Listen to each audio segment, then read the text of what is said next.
أعوذ بالله من الشيطان الرجيم بسم الله الرحمن الرحيم إن الله عنده علم الساعة وينزل الغيث ويعلم ما في الأرحام وما تدري نفس ماذا تكسب غدا وما تدري نفس بأي أرض تموت إن الله عليم خبير صدق الله العظيم। সূরাটির নাম সূরাতুল লুকমান। কোন সূরা বলেন? সবাই বলেন লুকমান। এই সূরাটা নাজিল হয়েছে মক্কায়। কোথায়? সূরাটির মোট আয়াত সংখ্যা 34, রুকু সংখ্যা 4। এই সূরাটার 34 নম্বর আয়াত আমি আপনাদের সামনে তেলাওয়াত করেছি। এই মাহফিলে যারা আছেন প্রত্যেকটা কথা মনে রাখবেন। এই কোরআনুল কারীমের যতগুলো আয়াত আল্লাহ নাজিল করেছে, মক্কা কোনটা মদিনা, তৎকালীন সময়ের সমসাময়িক সমস্যার আলোকে কোরআন দিয়েই সমাধান দিয়েছিলেন। এক একটি সমস্যা দেখা দিয়েছে, আল্লাহ এক একটি আয়াত নাজিল করে সমস্যার সমাধান রাসূলুল্লাহর মাধ্যমে ওই জাতিকে দিয়েছিলেন। কাজী এটাকে বলা হয় শানে নুজুল। আয়াত নাজিল হওয়ার ঘটনাবলীটাকে কি বলা হয়? শানে নুজুল। আর এই শানে নুজুল যদি জানা যায়, তাফসীরের তেলাওয়াতকৃত আয়াতটি বোঝার জন্য সহজ হয়ে যায়। কাজী এই আয়াতটা নাজিল হওয়ার কারণ কি মনে রাখবেন। এই 34 নম্বর আয়াতটা নাজিল হওয়ার কারণ, রাসূলুল্লাহ সাল্লাল্লাহু আলাইহি ওয়াসাল্লামের মক্কার জিন্দেগিতে প্রত্যন্ত অঞ্চলের গ্রামীণ একজন সাহাবী ছিলেন। গ্রামীণ সাহাবী, একেবারে অজগায়ের সাহাবী। এই সাহাবীটার নাম ছিল হারেস ইবনে হাফসা। এই সাহাবীটা রাসূলুল্লাহর খেদমত করতে করতে করতে করতে করতে করতে করতে করতে করতে করতে হঠাৎ নবীজিকে বলছি, ইয়া রাসূলুল্লাহ, আমি আপনাকে কয়েকটি প্রশ্ন করতে চাই। নবীজি বললেন, কি প্রশ্ন? তখন হারেস ইবনে হাফসা বলছে, হুজুর, আমার 1 নাম্বার প্রশ্ন, কিয়ামত কখন হবে, কোন দিন হবে? এই যে আপনি বলেন কিয়ামত হবে, কিয়ামতে উঠতে হবে, কিয়ামতে আমলনামা হিসাব দিতে হবে, আল্লাহর আদালতে দাঁড়াতে হবে, জীবনের ছোট বড় সব কর্মগুলো আল্লাহর সামনে দেখানো হবে, এই কিয়ামতটা কবে হবে একটু জানান। প্রথম প্রশ্ন। সেকেন্ড, হুজুর, এই যে বৃষ্টি বর্ষণ হয়, ঝড় তুফান হয়, বৃষ্টি হয়, এই বৃষ্টিটা কখন, কোথায়, কোন জায়গায় বৃষ্টি বর্ষণ হয়, এই বৃষ্টির টাইম টেবলটা একটু জানতে চাই। 3, আমি বাড়ি থেকে আসার সময় আমার স্ত্রীকে গর্ভবতী অবস্থায় রেখে এসেছি। আমার স্ত্রীর গর্ভে যে বাচ্চাটা আছে, এই বাচ্চাটা ছেলে হবে না মেয়ে হবে একটু জানতে চাই। 4 নম্বর প্রশ্ন, আমি আগামীকাল কোথায় যাব, কি খাবো, আমার রিজিকে কি লেখা আছে একটু জানতে চাই। 5 নম্বর প্রশ্ন, আমার জন্ম হয়েছে কোথায় আমি জানি, কিন্তু আমার মৃত্যুটা কোথায়, কোন অবস্থায়, কোন হালতে, কোন টাইমে লেখা আছে এটা একটু জানতে চাই। কয়টা প্রশ্ন? সবাই বলেন আরো জোরে। জোর হলো না? একটু স্লোগান দিয়েন ভাই, কারণ 16 বছরে মিছিল টিছিল হয়নি, ভোট হয়নি, কারণ মনেই নেই। কথা কন না কেন? 16টা বছরে বাপ দাদারা এসে ভোট দিয়ে গেছে কবর থেকে এসে, কাজে আমাদের আর লাগেনি। কিন্তু আলহামদুলিল্লাহ এবছর আর বাপ দাদাদের একটু রেস্ট, মাইয়েদের একটু বিশ্রাম। এবছর আর হেদের কষ্ট করা লাগতো না, এখন আরাই কষ্ট করতাম। কথা কন ঠিক না? একটু কথা বলবেন, কারণ কোরআনের মাহফিলে সুবহানাল্লাহ আলহামদুলিল্লাহ ঠিকঠাক বললে আমার আপনার দিলের ময়লাগুলো পরিষ্কার করে দিবেন কে? আরো জোরে। আল্লাহ শব্দ উচ্চারণ করলে খুশি হন কে? আল্লাহু আকবার বললে খুশি হন কে?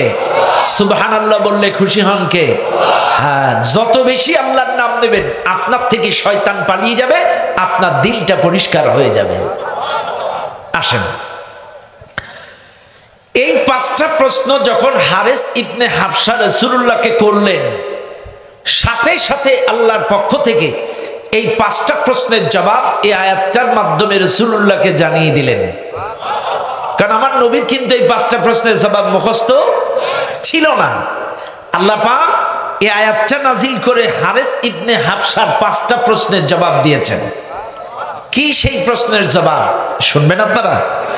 আসেন। প্রথম প্রশ্ন ছিল কিয়ামত কখন হবে, কোন দিন হবে, কোন সময় হবে। আর লাস্ট প্রশ্ন ছিল মৃত্যু কখন, কোথায়, কোন অবস্থায়, কোন হালতে হবে। এখন আসেন, প্রথম প্রশ্ন কিয়ামত, লাস্ট প্রশ্ন মৃত্যু। এখন আপনারা বলেন আগে মৃত্যু না আগে কিয়ামত? আগে কি? মৃত্যু। চাইলে আসেন আমি একটু প্রশ্নের জবাবগুলো উল্টা সাইড দিয়ে দেই। 5 4 3 2 1। আমি একটু উপর সাইড থেকে আসি। লাস্ট প্রশ্ন, হারেস ইবনে হাফসা রাসূলুল্লাহকে প্রশ্ন করেছিলেন, হুজুর আমার জন্ম হয়েছে কোথায় আমি জানি, আমার মৃত্যুটা কখন, কোথায়, কোন অবস্থায় হবে আপনি একটু বলে দেন। আল্লাহ কোরআন, ওয়ামা তাদরি নাফসুম বিআইয়ি আরদিন তামুত, আল্লাহ পাক বলেন কার মৃত্যু কখন, কোথায়, কোন অবস্থায়, কোন এলাকায় হবে, কোন জায়গায় হবে, কোন স্থানে হবে, রাতে হবে না দিনে হবে, কোন সময় কোন বয়সে হবে, এটা আল্লাহ ছাড়াই পৃথিবীর কেউ জানে না। শুধুমাত্র কেবলমাত্র একমাত্র আল্লাহ জানেন। মৃত্যুর সময় এই পৃথিবীর কারোর জানা নাই। তবে মনে রাখবেন, মৃত্যুর সময় যখন এসে যায়, আইসিইউতে বলেন, সিসিইউতে বলেন, বড় প্রাসাদের মধ্যে বলেন, আর দুর্গের ভেতরে বলেন, যে জায়গায় থাকেন না কেন, আইনামা তাকুনু ইদরিকুমুল মাউত ওয়ালাউ কুনতুম ফি বুরুজিম মুশাইয়াদা, মৃত্যুর হাত থেকে বাঁচার উপায় নাই, মৃত্যু তোমার নাগাল পাবেই। দুর্গের ভেতরে থাকো, প্রাসাদের ভেতরে থাকো, আইসিইউতে থাকো আর সিসিইউতে থাকো, এই পৃথিবীর কোনো মানুষ তোমাকে বাঁচাইতে পারবে না। শুনে নেন দুনিয়ার মানুষ, অনেকেই কিন্তু আমার দেশের মানুষ বলে থাকে, যদি সময় মতো ডাক্তারের কাছে নিয়ে আসতাম আমার মা মরতো না, সময় মতো ডাক্তার যদি আসতো আমার বাবা মরতো না। এরকম অনেক কথা অনেকে বলেন, কিন্তু শুনে নেন, ইদা জাআ আজালুহুম লা ইস্তাখিরুনা সাআতান ওয়া লা ইস্তাকদিমুন, ওয়ামা কানা লিনাফসিন আন তামুতা ইল্লা বিইযনিল্লাহি কিতাবাম মুআজ্জালা, আল্লাহর অর্ডার ব্যতীত নির্দিষ্ট সময় ছাড়া কারোর মৃত্যু হয় না।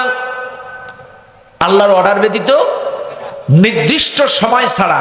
আপনার যদি 38 বয়সে লেখা থাকে তো 38 বছর, যদি আপনার 44-এ লেখা থাকে তো 44 বছর, যদি আপনার 22 বছরে লেখা থাকে তো 22 বছর।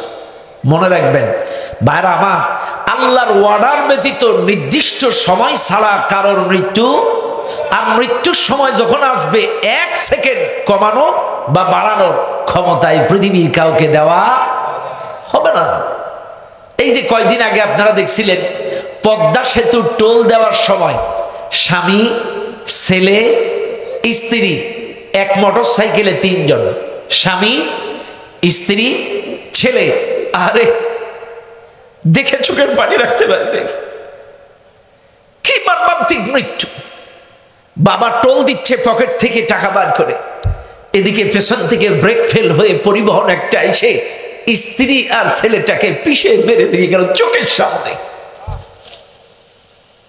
চোখের সামনে বাচ্চাকে আর প্রিয়তমা স্ত্রীকে পিষে দিয়ে চলে গেল। ওরা কি জানতো আজকের ওদের মৃত্যু এইভাবে লেখা আছে? কেউ জানতো না, কেউ জানতো না। বাইরে কার মৃত্যু কখন কোথায় লেখা আছে কেউ জানে না। আজ কিসের পিছনে ঘুরছেন, কার পিছনে ছুটছেন, কাদের পিছনে চলছেন, কিসের পিছনে, কিসের মোহে? একটু বুকে হাত দিয়ে দেখেন না, আজকের রাতটা তো আপনার জীবনের শেষ রাত হয়ে যেতে পারে। আজকের রাতটার ঘুম তো জীবনের শেষ ঘুম হয়ে যেতে পারে। আল্লাহুম্মা বিসমিকা আমুতু ওয়া আহইয়া, এই ঘুমের দোয়া সব লোকের মুখস্থ, কিন্তু এটার অর্থ কারো জানা নাই। আল্লাহ তোমার নামে মৃত্যুবরণ করছি, যদি তুমি জাগাও আবার উঠবো। ঘুম পড়া মানেই মৃত, ঘুম পড়া মানেই মৃত। কাজে তোমার নামে মৃত্যুবরণ করছি, যদি তুমি জাগাও আবার উঠবো। আরে এই ঘুমটা যদি আর না ভাঙে,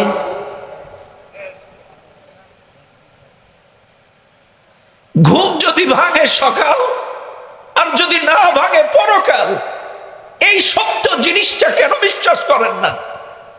কেন বুঝেন না? ঘুম ভাঙলে সকাল, না ভাঙলে পরকাল।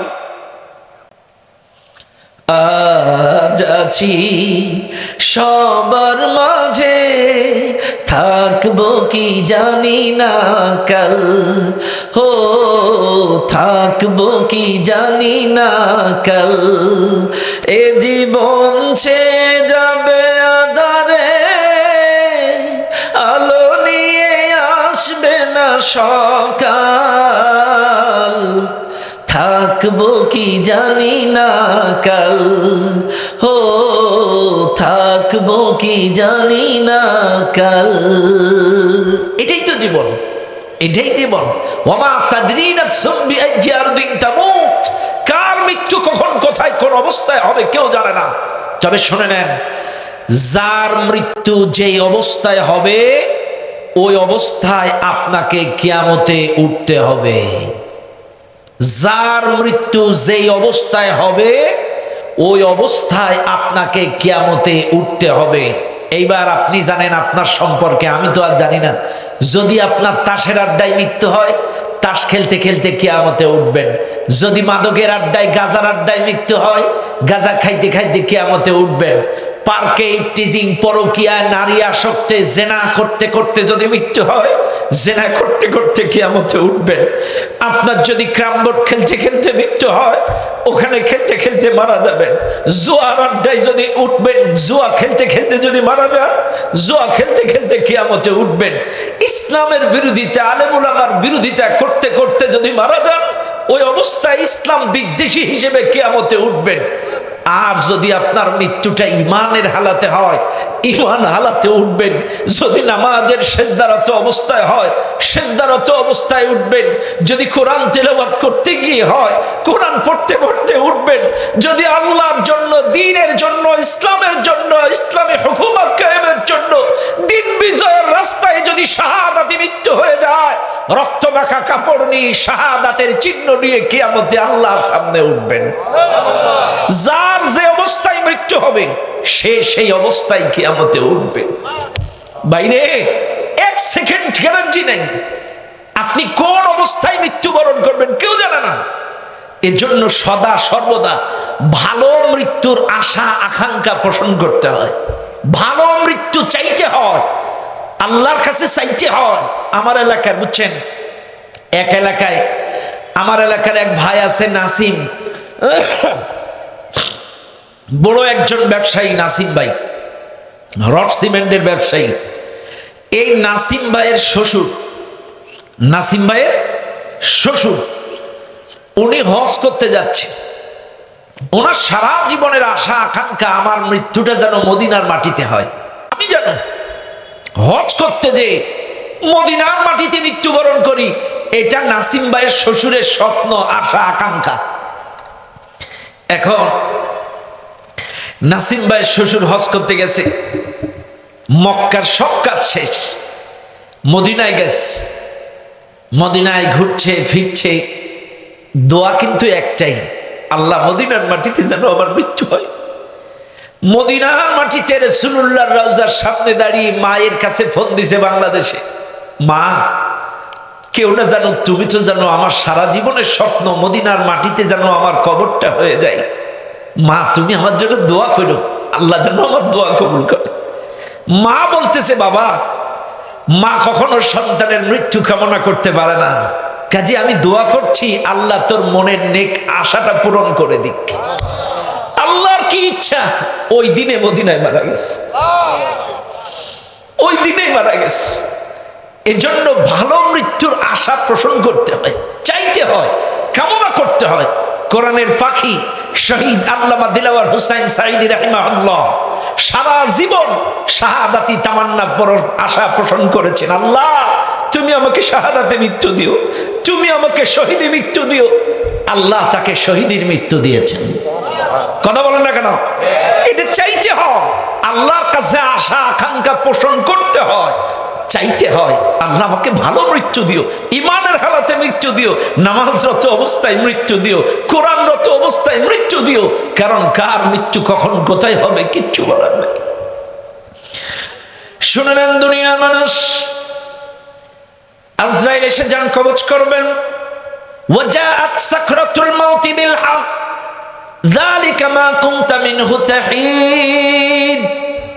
মৃত্যু যখন আসবে, মৃত্যুর যন্ত্রণাটা সত্য, মৃত্যুর যন্ত্রণা থেকে কেউ রেহাই পাবে না। বাইরে ভালো করে বুঝবেন, মৃত্যুর যন্ত্রণা থেকে কেউ রেহাই পাবে না। নবীরা পর্যন্ত মৃত্যুর যন্ত্রণা থেকে ছাড় পায় নাই, নবীরা পর্যন্ত রেহাই পায়নি। আমার নবী আম্মা জান আয়েশা বলেন, বিশ্ব নবীর যখন মৃত্যুর পূর্ব মুহূর্তে কষ্ট হচ্ছে, প্রচন্ড জ্বর, নবী একবার বেহুশ হয়ে যায়, একবার হুঁশ আসে। আম্মা জান আয়েশা বলছেন, নবী আমাকে বললেন, আমাকে এক পেয়ালা ঠান্ডা পানি দাও। এক পেয়ালা ঠান্ডা পানি আমি আয়েশা রাসূলুল্লাহর সামনে দিলাম। আমার নবী ডান হাত দিয়ে এই পানির মধ্যে হাত চুবায়, আর এই হাত দিয়ে ঠোঁটে মুখের মধ্যে বুকের মধ্যে লাগায়, আর বারবার আকাশের দিকে তাকায়। এই ঠান্ডা পানির মধ্যে হাত দেয়, মুখে বুকে লাগায়, আর আকাশের দিকে তাকায়। আয়েশা বললেন, আমি বুঝলাম আমার নবীর কষ্ট হচ্ছিল। কাজে নবীরা পর্যন্ত মৃত্যুর যন্ত্রণা থেকে ছাড় পায় নাই। কাজে মৃত্যু আসবে। ওয়াজাত সাকরাতুল মাউত বিল হক যালিকা মা কুনতা মিনহু তাহিদ। মৃত্যুর যন্ত্রণা থেকে বাঁচার উপায় নাই। আপনি যদি ভালো মানুষ হন, মৃত্যুটা ভালো হবে। আর যদি খারাপ মানুষ হন, এত যন্ত্রণা, এত গজব আপনাকে দিয়ে জানটা বার করবে, সহ্য করতে পারবেন না, সহ্য করতে পারবেন না। কি মৃত্যু! ফেরেশতারা আসবেন, জানটা কবজ করে নিয়ে চলে যাবে। আপনজন প্রিয়জন গোসল করায়, খাটিয়ায় কাফনের কাপড় পরায়া সুন্দর করে আপনাকে কবরস্থানে নিয়ে যাবে। কবরস্থানে নিয়ে মাটি চাপা দিয়ে ঢেকে রেখে চলে আসবে। ভাইরে, মানুষের জীবন কিন্তু তিন প্রকার ছিল। একটা হচ্ছে আলমে আরওয়া, একটা হচ্ছে আলমে দুনিয়া, একটি হচ্ছে আলমে বারজাখ।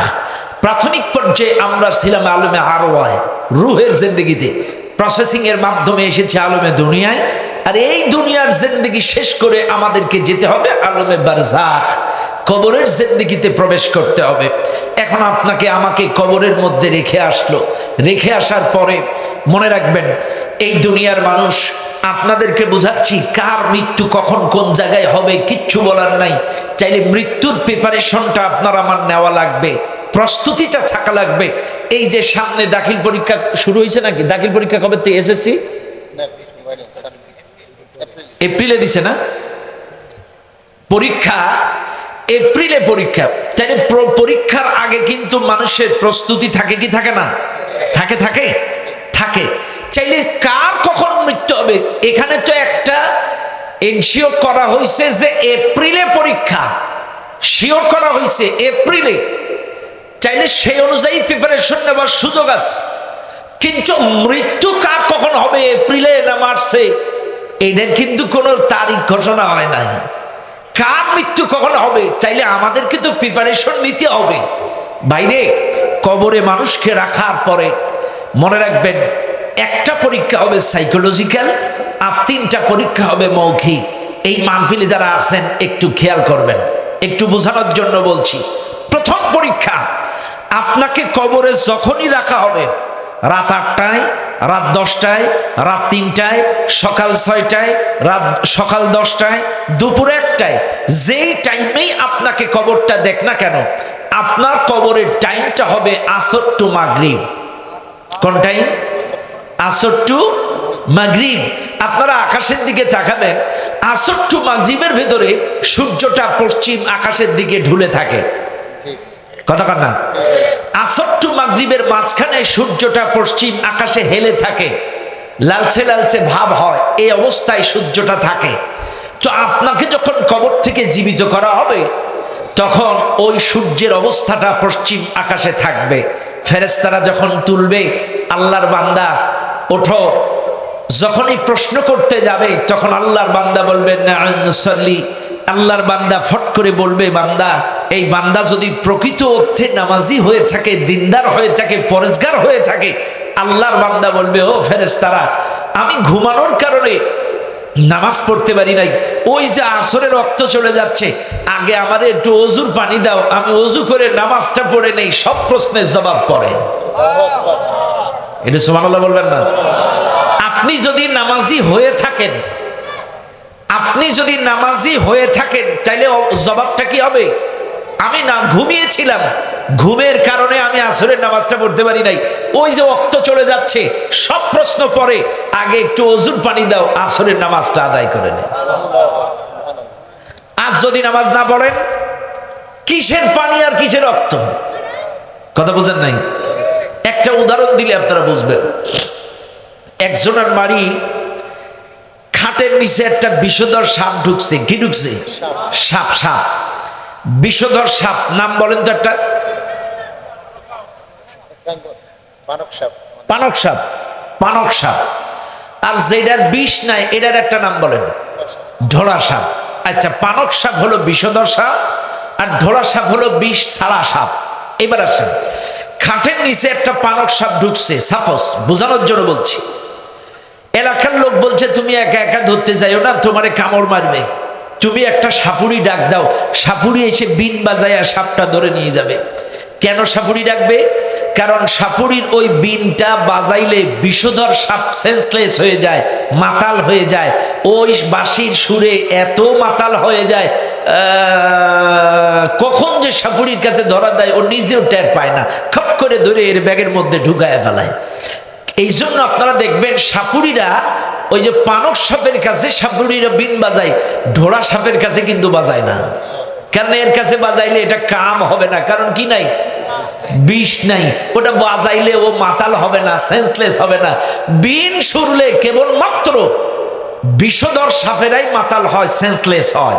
এইবার আসেন, এই লোকটা বাজালো, বিষধর সাপটা ধরে মাতালে চান্স করে এরা ধরে নিয়ে চলে গেল। এই উদাহরণটা দেওয়ার কারণ, আমাদের মসজিদের মুয়াজ্জিন দৈনন্দিন 5 বার বিন বাজায়। বাজায় না? ফজরের সময় বাজায় না? জোহরে বাজায় না? আসসালাতু খায়রুম মিনান নাওম।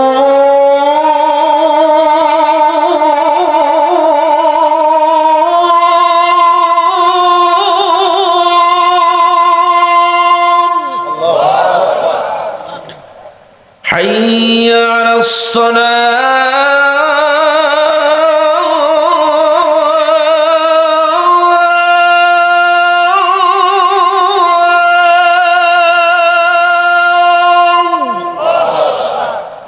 মুয়াজ্জিন যখন 5 বার বিন বাজায়, ইমানের বিষ যাদের ভেতরে থাকবে, এরা কখন যে তালে তালে সেন্সলেস হয়ে মসজিদে চলে যাবে, নিজেরাও টের পাবে না। আর যদি ঢোড়া সাপ হয়, ক্যারাম বোর্ড খেলবে, ক্রিকেট খেলবে, আইপিএল দেখবে, বিপিএল দেখবে, পার্কে থাকবে, ব্যবসা করবে, চাকরি করবে, মিছিল মিটিং করবে, কিসের নামাজ আর কিসের আজান? কারণ এর মধ্যে কি নাই? বিষ নাই। ঢোড়া সাপ, কাজ হবে না। কিন্তু বিষধর সাপ ইমানদার, যদি ইমানের বিষ থাকে, আপনার কলিজায় জ্বালা করবে। যতক্ষণ জামাতে না যাবেন, আপনার কলিজা ঠান্ডা হবে না। আর যাদের ভেতরে বিষ নাই, ওরা চাকরি করবে, ব্যবসা করবে, খেলা করবে, সিনেমা দেখবে, আইপিএল দেখবে, বিপিএল দেখবে, ওদের কলিজায় কোনো মালুম হবে না। এইবার আপনারা বুকে হাত দেন, পানক সাপ নাকি?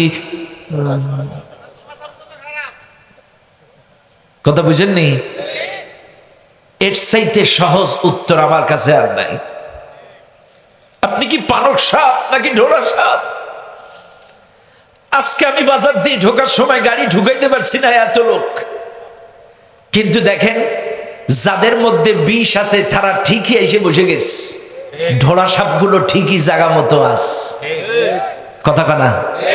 কথা কি বুঝেন? বুঝেন? আমি কিন্তু বোঝানোর জন্য বলছি, বিষ যাদের ভেতরে আছে, আল্লাহর ডাকে, কোরআনের ডাকে, ইসলামের তারা জায়গা মতো হাজির হয়ে যাবে, আর যাদের মধ্যে বিষ নাই এদের তো চলবে না। কথা কন ঠিক না বে ঠিক? কাজী আপনারা নামাজ পড়বেন। কেন পড়েন না নামাজ? কেন পড়েন না নামাজ? কেন চলে না আপনাদের? এই মাহফিলে যে যুবকগুলো আছেন আপনাদেরকে বলছি, একটা মানুষ হাত তুলে বলেন তো, আপনার মা যখন রান্না করে বাড়ির চুলার ভেতরে 5 মিনিট হাত রাখতে পারবেন জ্বলন্ত আগুনে, এমন একটা বীর পুরুষ হাত তোলেন তো। নাই? 4 মিনিট, 3 মিনিট, 2 মিনিট, 1 মিনিট, তাও পারবেন না? পারবেন না? সত্যি শিওর? আচ্ছা, এতগুলো মানুষের মধ্যে একটাও বীর পুরুষ নাই? উবাইদুল কাদের কাকুর এলাকার লোক, ব্যারিস্টার মওদুদ আহমদ সাহেবের এলাকার লোক, একটা বীর পুরুষ নাই যে 5টা মিনিট চুলার মধ্যে হাত রাখবে। এবার আপনারা বলেন, এই দুনিয়ার আগুনের চাইতে জাহান্নামের আগুন 70 গুণ পাওয়ারফুল। 1 ওয়াক্ত নামাজ কাজা করলে 2,88,000 বছর, কেউ বলেছেন 80 হুব্বা জাহান্নামে থাকা লাগবে।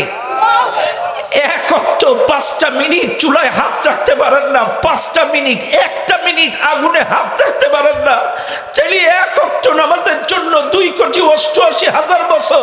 আপনি বুকে হাত দিয়ে বলেন জীবনে কত ওয়াক্ত নামাজ কাজা করেছেন? আপনার নামাজের হিসাব পৃথিবীর কোন ক্যালকুলেটরে বাইর করবেন? 1 ওয়াক্তের জন্য যদি 2,88,000 বছর হয়, চাইলে বুকে হাত দেন 9 বছরের পর থেকে আপনারা কত ওয়াক্ত নামাজ কাজা করেছেন? এতদিন জাহান্নামে কেমনে থাকবেন? 5টা মিনিট মায়ের চুলার মধ্যে হাত রাখতে পারেন না, 1টা মিনিট থাকতে পারেন না মায়ের চুলার মধ্যে হাত ঢুকায়া, চাইলে জাহান্নামের আগুন দুনিয়ার চাইতে 70 গুণ পাওয়ারফুল, কেমনে থাকবেন?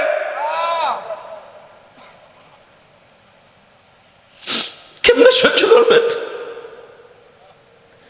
একটু বুকে হাত দিয়ে চিন্তা করেন না, কার পিছনে ঘুরছেন, কোথায় যাচ্ছেন? কেন নামাজ ছেড়ে দেন? 70 গুণ পাওয়ারফুল আগুন সহ্য করতে পারবেন? নামাজ পড়বেন ইনশাল্লাহ? একটু দুহাত তোলেন তো ভাই, বলেন আল্লাহ স্বেচ্ছায় সজ্ঞানে আগামী ফজর থেকে 5 ওয়াক্ত নামাজ মৃত্যুর আগ পর্যন্ত জামাতের সহিত আদায় করব ইনশাআল্লাহ, ইনশাআল্লাহ, ইনশাআল্লাহ। আল্লাহ তুমি কবুল করো, আমাদেরকে হেদায়েত দান করো, বলেন আমিন, আমিন, আল্লাহুম্মা আমিন। আলহামদুলিল্লাহ, আলহামদুলিল্লাহ। নামাজ পড়বেন, নামাজ পড়বেন, আল্লাহ আমাদেরকে কবুল করুন, বলেন আমিন। ও দুনিয়ার মানুষ, আসর টু মাগরিবের ভিতরে আপনাকে যখন তোলা হবে, আল্লাহর বান্দা ডাক দিয়ে বলবেন, ফেরেশতারা তোমাদের সব প্রশ্নের জবাব আমি পরে দিচ্ছি, আগে আমাকে একটু পানি দাও, আমি নামাজটা আদায় করে নেই। আর যদি আপনি দুনিয়ায় নামাজি না হন, দুনিয়ায় যদি নামাজ না পড়েন, কবরের মধ্যে পানি চাইবেন না। কিসের নামাজ আর কিসের রক্ত? সাইকোলজিক্যাল পরীক্ষায় ফেল। আর এই পরীক্ষায় যারা ফেল করে, পরবর্তী প্রশ্ন, পরবর্তী স্টেপগুলো তাদের জন্য কঠিন হয়ে যাবে। আর এই পরীক্ষায় যারা পাশ করবে, আল্লাহর ফেরেশতাদের কাছে যারা ওযুর পানি চাইবে, এরা এই পরীক্ষায় উত্তীর্ণ হয়ে যাবে। পরবর্তী পরীক্ষার প্রশ্নগুলো সব সহজ হয়ে যাবে। শুনে নেন দুনিয়ার মানুষ, আল্লাহর ফেরেশতারা প্রশ্ন করবেন প্রত্যেকটা মাইয়্যিতকে, কবর থেকে মানুষকে জিজ্ঞাসা করবেন। আল্লাহর ফেরেশতারা বান্দাকে প্রশ্ন করবেন, তোমার রবকে, মান রব্বুকা প্রশ্ন যখন করবে, শুনে নেন আজকের নোয়াখালীর মানুষ, বলেন তো আমাদের রবকে? আরো জোরে বলেন, আরো জোরে। জোর হলো না, আরো জোরে। আল্লাহ, আল্লাহ প্রশ্ন করবে, আল্লাহ জবাব দিতে পারবেন? পারবেন? পারবেন না, পারবেন না। বুঝবেন, আমি বুঝিয়ে বলি, যা বলি বুঝিয়ে বলি, এটা আমাদের মুখস্থ বিদ্যা, প্র্যাকটিক্যাল বিদ্যা না। আবারও বলছি, এটা যে আপনারা বললেন রব আল্লাহ, এটা হচ্ছে মুখস্থ। ছোটবেলার থেকে মায়ের মুখে, বাবার মুখে, দাদার মুখে, দাদির মুখে, নানার মুখে, নানির মুখে, ইমামের মুখে, মুয়াজ্জিনের মুখে শুনতে শুনতে 3টা প্রশ্নের জবাব মুখস্থ। প্র্যাকটিক্যাল না। এটা সাফস জবাব দেন তো। ভাইজান আপনার নাম কি? জয়নাল আবদিন। আমার শ্বশুরের নামও জয়নাল। কথা বুঝছেন? আমার শ্বশুরের নাম জয়নাল হাজারি, জয়নাল আবেদিন, সাতক্ষীরার আর কি। মনে রাখবেন, এই যে লোকটা, আমাকে যদি কেউ ফেনী জেলার থেকে বলে এই জয়নাল আবদিন সাহেব লোকটা কেমন, আমি কি বলতে পারবো? কেন পারবো না? আমি ওনাকে জানি না।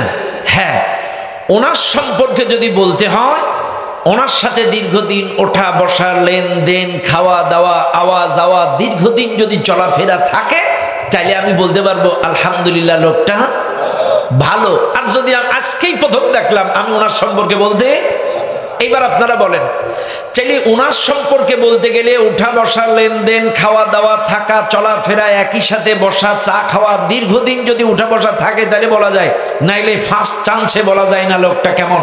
এইবার বলেন, কবরে যখন প্রশ্ন করবে তোমার রবকে, আপনারাই বুকে হাত দেন, আপনার তো রবের মসজিদে আসা যাওয়া নেই, রবের সাথে উঠা বসা নেই, রবের সাথে লেনদেন নেই, রবের সাথে আওয়া যাওয়া নেই, কেমনে বলবেন আমার রব আল্লাহ? আপনি তো সাপ্তাহিক মুসল্লি, আপনি তো বাৎসরিক মুসল্লি, আপনি তো মাঝে মাঝে রোজায় রোজায় একটু নামাজে যান। তার মানে কি রবের সাথে কোনো আসা যাওয়া নেই? আল্লাহর ঘর মসজিদে যদি 5 বার আসা যাওয়া থাকতো, দৈনন্দিন সুবহান রাব্বিয়াল আলা, সুবহান রাব্বিয়াল আযীম, রব্বানা লাকাল হামদ, এগুলো যদি দৈনন্দিন আমলে থাকতো, আল্লাহর সাথে লেনদেন থাকতো, যদি দৈনন্দিন কোরআন পড়তেন, কোরআনের সাথে উঠা বসা করতেন, কোরআন দিয়ে ব্যক্তি জীবন, পারিবারিক জীবন, সামাজিক জীবন চালাতেন, চালানোর চেষ্টা করতেন, চালানি আন্দোলনে সম্পৃক্ত হতেন, এক কথায় রবের সাথে আদান প্রদান, লেনদেন যদি থাকতো, যদি থাকে, এরাই বলবে রব্বি আল্লাহ। আর যাদের রবের সাথে উঠা বসা নেই, কোরআনের সাথে কোনো সম্পর্ক নেই, কোরআনী সমাজের সাথে সম্পর্ক নেই, রবের ঘর মসজিদে আসা যাওয়া নেই, আল্লাহর কসম এরা জবাব দিতে পারবে না। এবার বুকে হাত দিয়ে বলেন আমার কথা ঠিক না বেটি? কারণ আপনার তো রবের সাথে উঠা বসা নেই, রবের সাথে লেনদেন নেই। এই লোকটার সাথে উঠা বসা, লেনদেন, আসা যাওয়া না থাকলে আমি যেমন ওনার সম্পর্কে বলতে পারবো না, কাজে রবের সাথে উঠা বসা, লেনদেন, আদান প্রদান, রবের কোরআনের সাথে যদি রিলেশন না থাকে, রবের পরিচয় দিতে পারবেন না। এটাই স্বাভাবিক, এটাই স্বাভাবিক। কেমনে জবাব দেবেন আপনি? একটা দল তো পালাইছে, 16টা বছরে আল্লাহু আকবার তাকবীর দিতেই দিত না। এ কথা কন না কেন? আল্লাহু আকবার এই ধ্বনিটা দিলে বলতো এরা জঙ্গি, এরা তালেবান। এখন আমার প্রশ্ন, আপনারা জবাব দেন, আল্লাহু আকবারের অর্থ কি? সবাই বলেন, সবাই বলেন, আরো জোরে। চাইলে এই আল্লাহু আকবার শব্দটা যারা 16 বছরে দেয়নি, নিজেরা দেয়নি, কাউকে দিতে দেয়নি, ওদের যদি কবরে জিজ্ঞাসা করে তোমার রবকে, ওরা কি বলবে?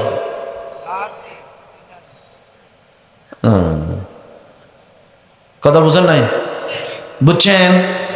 আমি কিন্তু বোঝানোর জন্য বলছি বাপ, আল্লাহু আলাম কে কোন দলের লোক আমি জানি না। আল্লাহু আকবার এই শব্দটা নিজেরা বলেনি, কাউকে বলতে দেয়নি, রাজপথে স্লোগান দিতে দেয়নি, এদেরকে জঙ্গি তালেবান বলেছে। চাইলে কবরে যখন ফেরেশতা বলবে তোমার রবকে, বলে ফেরেশতা তোরাও জঙ্গি। হ্যাঁ, যারা তাকবীর দিতেছে এদের যদি জঙ্গি বলে, তাহলে ফেরেশতা যদি আল্লাহর নাম জিজ্ঞাসা করে, ফেরেশতারাও জঙ্গি। আইন তো তাই বলে। বাইরে আমি পায়ে হাত ধরে বলছি, পায়ে হাত ধরে বলছি, যে যে দল করেন ব্যক্তিগত ব্যাপার, কিন্তু মৌলিক বিষয়গুলো অস্বীকার করার কোনো সুযোগ নেই। ইসলামের মৌলিক বিষয়গুলো, আল্লাহু আকবার নামাজ শুরু করতে হয়, আযান দিতে হয়, তাকবীর দিতে হয়, উপরে উঠতে গেলে বলতে হয় সব জায়গায় আল্লাহু আকবার। কাজে এটা যারা অস্বীকার করবে, এই স্লোগান যারা যারা দিবে না, কবরে তারা রবের পরিচয় বলতে পারবে না।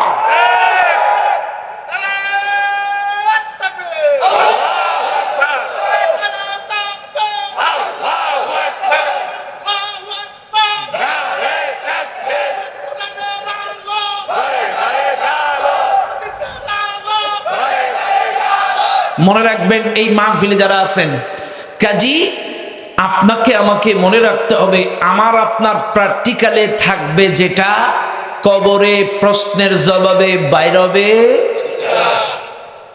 কথা ক্লিয়ার? আমি একটু সহজে বুঝাই। রাস্তা দিয়ে চলার সময় যদি একজন ইমাম সাহেব যায়, একটা সাপ যদি সামনে পড়ে, সাপ সাপ, ইন্না লিল্লাহ আস্তাগফিরুল্লাহ, ইমামের মুখ দিয়ে কি বেরোবে? লা হাওলা ওয়ালা কুওয়াতা ইল্লা বিল্লাহ। আর সেম টু সেম এই রাস্তা দিয়ে একটা সাধারণ পাবলিক যাচ্ছে, ওর আমলে যেটা আছে, আরে বাবা আরে বাবা, কতক্ষণ আপনার আমলে যা বাইরবে। কথা ক্লিয়ার?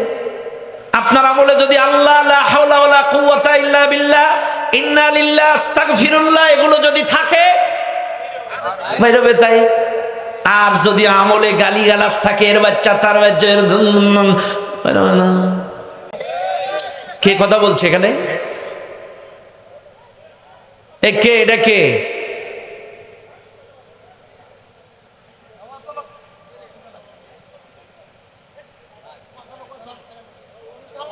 না না, উনি কে?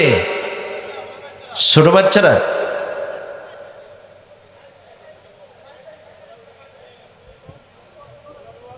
আস্তে আস্তে আস্তে মনে রাখবেন, কোরআনের বিপক্ষে যদি কেউ থাকেন, বিশৃঙ্খলা করার চেষ্টা করেন, এই কোরআন কিন্তু আপনার নামে কিয়ামতে মামলা করবে। রাসূল আপনার নামে মামলা করবে। وقال الرسول يا ربي إن قوم اتخذوا هذا القرآن مهجورا। আল্লাহর রাসূল মামলার বাদী হবে। মামলার কি হবে? এটা কিন্তু কোরআনের আয়াত। আল্লাহর রাসূল মামলার বাদী হয়ে কিয়ামতে আপনাদের নামে অভিযোগ দায়ের করবে। খবরদার, কোরআনের বিপক্ষে যদি অবস্থান হয়, আল্লাযীনা কাফারু ওয়া সাদ্দু আন সাবিলিল্লাহি আদাল্লা আ'মালাহুম, যারা অস্বীকার করবে, আল্লাহর পথে বাধা দেবে, কোরআনের পথে বাধা দেবে, আদাল্লা আ'মালাহুম, তার জীবনের সমস্ত আমল বরবাদ। সূরা মুহাম্মদ 1 নাম্বার আয়াত। ক্লিয়ার কথা বলে দিলাম। ভাইরা আমার, কষ্ট পাচ্ছেন আপনারা? আমি কারোর পক্ষ বিপক্ষে বলেছি? আমি কার কথা বলছি? কবরের বাস্তব পরীক্ষাটা কেমন হবে সেটার রূপরেখা আপনাদেরকে ধারণা দিচ্ছি। কথা কর না কেন? এই সতর্কতা করার জন্যই আমার রাসূলকে আল্লাহ পাঠিয়েছিলেন। আমার রাসূলকে আল্লাহ দিয়েছিলেন, পাঠিয়েছিলেন নবুয়তি দিয়ে, এই কারণে এই জাতির মানুষদেরকে অন্ধকার থেকে আলোর পথে ডাকো। কিতাবুন আনজালনাহু ইলাইকা লিতুখরিজান নাস মিনাজ জুলুমাতি ইলান নূর। আমি কোরআনটা নাজিল করেছি এই কারণে, এই দুনিয়ার মানুষদেরকে অন্ধকার থেকে আলোর পথে ডাকার জন্য। কাজী এই ডাকতেন আমার নবী, কিন্তু এখন কি নবী আছে? এখন নবীওয়ালা কাজ করবে কারা? নবীর উত্তরসূরি যারা, নবীর ওয়ারিস যারা, আলেম উলামা যারা, দাঈ ইলাল্লাহ যারা, বক্তা যারা, খতিব যারা, এরাই নবীওয়ালা দায়িত্ব পালন করবে, এই জাতির মানুষদেরকে অন্ধকার থেকে আলোর পথে ডাকবে। ভাইরা আমার, 1 নম্বর প্রশ্ন, তোমার রব কে? এই প্রশ্নের জবাব দিতে পারবে তারা রবের সাথে উঠা বসা, আদান প্রদান, লেনদেন, রিলেশন রেখেছে যারা। 2 নাম্বার প্রশ্ন করা হবে, তোমার দিন কি? বলেন, সবাই বলেন, আরো জোরে, জোর হলো না। এবার বলেন, ইসলাম মানে কি? হ্যাঁ, ধর্ম। আর কেউ আছেন? শান্তির ধর্ম। হ্যাঁ, দেখছেন, আমরা ক্রিকেটারদের নাম সব বলতে পারি। অনেকে আছে বিপিএল এর কোন টিমের কোন প্লেয়ারদের নাম কি, ফুটবলারদের নাম কি, সব বলতে পারে। কিন্তু আজকে আমরা ইসলাম শব্দের অর্থ কি এটাই জানি না। ইসলাম শব্দের অর্থ শান্তি, একটা অর্থ, নিরাপত্তা, একটা অর্থ আত্মসমর্পণ।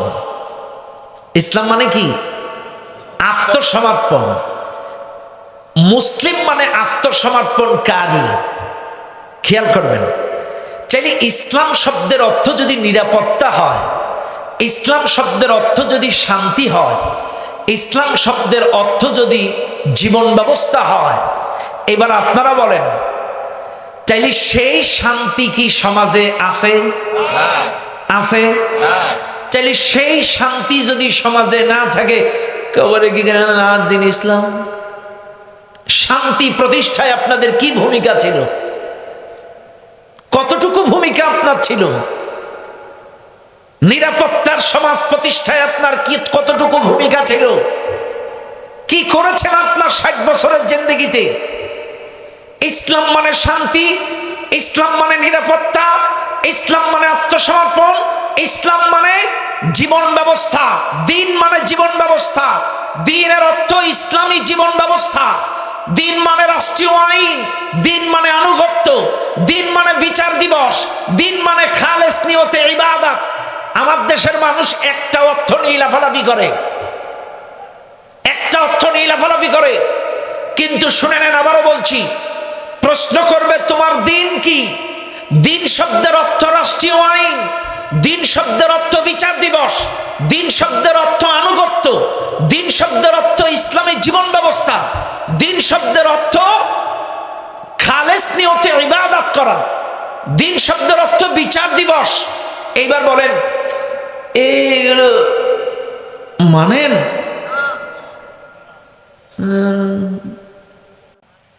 বুঝাচ্ছি কিন্তু আমি, এখানে যারা আলেম ওলামা আছেন আমার কথায় ভুল থাকলে ধরিয়ে দেবেন, আমি আপনার জন্য কৃতজ্ঞতা স্বীকার করব। তাহলে দিন শব্দের একটা অর্থ হচ্ছে বিচার দিবস, দিন শব্দের একটা অর্থ হচ্ছে ইসলামী জীবন ব্যবস্থা। এবার বলেন ইসলামী জীবন ব্যবস্থার মানে কি? ইসলামী জীবন ব্যবস্থার মানে কি বলেন আপনারা? রান্নাঘরে কি মানুষ থাকে না গরু ছাগল থাকে? রান্নাঘর কাদের জন্য? মানুষের জন্য। চাইলে আসেন, এইবার আসেন, সংসদ ভবন মানুষের জন্য না গরু ছাগলের জন্য? ওখানে গরু ছাগল থাকে না মানুষ থাকে? আচ্ছা, ব্যবসা কি গরু ছাগল করে না মানুষ করে? চাকরি কি গরু ছাগল করে না মানুষ করে? এটা কি জীবনের অংশ না জীবনের বাইরে? সবাই বলেন, সবাই বলেন। আচ্ছা, চাইলে এগুলো জীবনের অংশ না? সংসদ কি জীবনের অংশ না জীবনের বাইরে?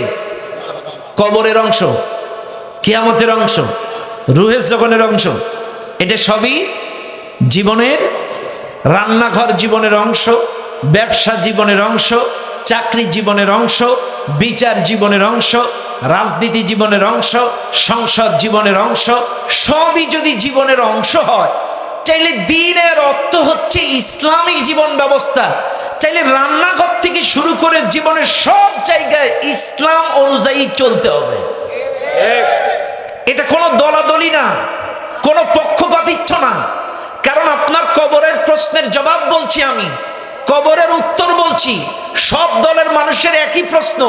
আওয়ামী লীগের জন্য আলাদা প্রশ্ন হবে না, জাতীয় পার্টির জন্য আলাদা প্রশ্ন হবে না, তাবলীগের জন্য আলাদা প্রশ্ন হবে না, ফুরফুরার জন্য আলাদা প্রশ্ন হবে না, জামাত ইসলামের জন্য আলাদা প্রশ্ন হবে না। প্রত্যেকটা মুসলমানের জন্য একই প্রশ্ন, তোমার দিন কি? আর দিন মানে যদি ইসলামী জীবন ব্যবস্থা হয়, চাইলে এবার বুকে হাত দিয়ে বলেন, আপনার রান্নাঘর থেকে শুরু করে জীবনের সব ক্ষেত্রে আপনি কি ইসলাম মানেন? চাইলে আপনি কেমনে জবাব দেবেন আমার দিন ইসলাম? কেমনে বলবেন? আপনার ব্যবসায় ইসলাম নেই, সুদের ব্যবসা করেন, চাকরিতে ইসলাম নেই, দুর্নীতি করে টাকাগুলো বাইরে পাচার করেন, ঘুষের টাকা নিয়ে ব্যাংক ব্যালেন্স বাড়ি গাড়ি বানাইছেন, আপনার ব্যবসার মধ্যে ইসলাম নেই, মানুষকে 2 নম্বরই জিনিস দিয়ে ঠকায়া দেন, আপনার মুখে চাপ দাড়ি। এক লোক গুড়, গুড় চিনেন? গুড় চিনেন আপনারা? গুড়, গুড় কি, এটারই কি বলে? গুড়, গুড় একই কথা আর কি। শোনেন, আমার বাড়ি কিন্তু সাতক্ষীরা, কিন্তু একটা তথ্য আপনাদের দেই, এটা অনেক আপনারা কেউ হাসতে পারেন। আমার মায়ের নানির বাপের বাড়ি নোয়াখালী, তার মানে এক কথায় আমার নানির বাবার বাড়ি নোয়াখালী। কার?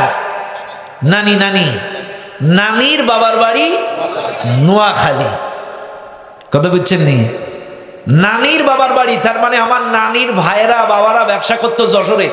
ওই দিক থেকে কেমনে সাতক্ষীরার দিকে বিয়ে হয়ে গেছে। এই তার মানে আমি কিন্তু আমার আত্মীয়তার দিক থেকে আমি কিন্তু নোয়াখালীর রিলেশন আমার আসে। কথা কয় না কেন? আছে না? আচ্ছা, মনে রাখবেন, আমি বোঝানোর জন্য প্রত্যেকটা কথা আপনাদেরকে বোঝাচ্ছি। ভাইরে, ব্যক্তিগত জীবনে মাথার থেকে পাও পর্যন্ত কতটুকু ইসলাম আছে? বাদ দিলাম। পারিবারিক জীবনে কতটুকু ইসলাম আছে? রাগ করেন না। আপনাদের মাহফিলে, এই মাহফিলে আমি যদি দুইটা প্রশ্ন করি অনেকে ঠকে যাবেন। 1 নাম্বার প্রশ্ন, ফজরের নামাজ পড়েছেন কারা কারা? আমি হাত তুলতে বলছি না, বাদ বাকি লোকগুলো কষ্ট পাবে, হাত তুলেন না। আমি যদি বলতাম হাত তোলেন, কিছু লোকের উঠতো, কিছু উঠতো না, বাদ বাকি মানুষগুলো কষ্ট পাইতো। আচ্ছা, মনে করেন এই মানুষগুলোর মধ্যে 4 ভাগের 1 ভাগ ফজরের নামাজ পড়ছে। এই ফজরের নামাজ যারা পড়ছে এদের কাছে যদি প্রশ্ন করি, আপনার বউ, আপনার ছেলে মেয়ে নামাজ পড়ছে কয়জন আর একটু বলেন, তখন আবার ওনারা লজ্জায় পড়ে যাবে। কথা বুঝেন? আপনারা ফজরের নামাজ পড়েছেন আমি মেনে নিলাম, কিন্তু আপনার উপরে নামাজ যেমন ফরজ আপনার বিবির উপরেও, আপনার উপরে যেমন ফরজ আপনার ছেলের উপরেও, আপনার উপরে যেমন ফরজ আপনার মেয়ের উপরেও। চাইলে আপনি ফজরের নামাজ পড়ছেন, মেয়েটা 18 বছর বয়স, হ্যাঁ পড়ছে তো? ছেলেটা 24 বছর বয়স, হ্যাঁ পড়ছে। তাহলে কি বুঝলাম? আমার ভিতরে ইসলাম আছে, পরিবারে। কথা ক্লিয়ার? তার মানে আমার জীবনে ইসলাম আছে, আমি নামাজ পড়ি, মেয়েদের দিকে তাকাই না, এটা আমার ব্যক্তিগত জীবনে ইসলাম আছে, আমি বুঝলাম। কিন্তু আমার পরিবারে ইসলাম নেই। মেয়েটা বোরকা পরে না, ছেলেটা ইসলাম মানে না, বউটা নামাজ পড়ে না, সিনেমা নাটক নিয়ে পড়ে আছে, জলসা জি বাংলা, জি সিনেমা নিয়ে, চাইলে জি ম্যাক্স নিয়ে।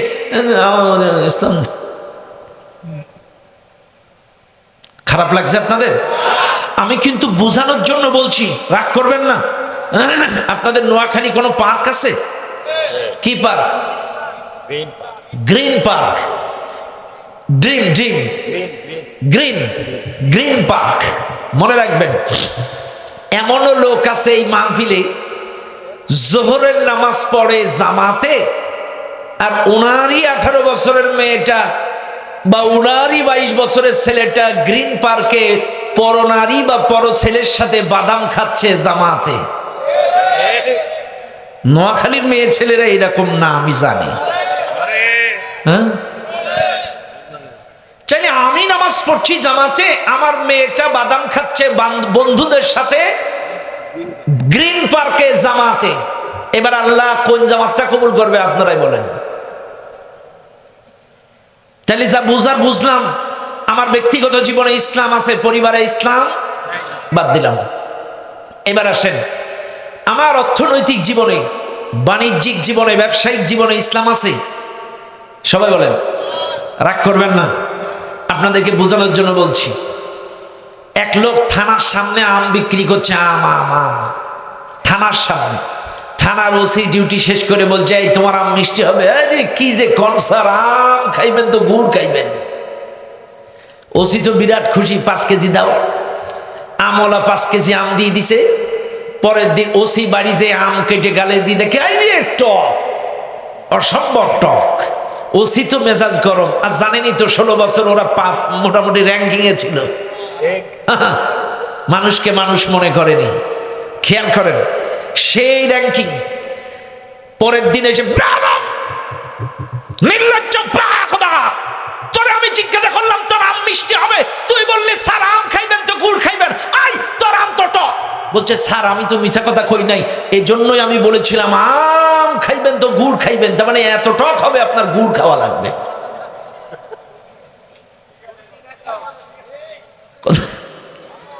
আমি তো মিছা কথা কই নাই, আমি তো বলেছিলাম আম খাইবেন তো, তার মানে এত টক হবে আপনার গুড় খাওয়া লাগবে।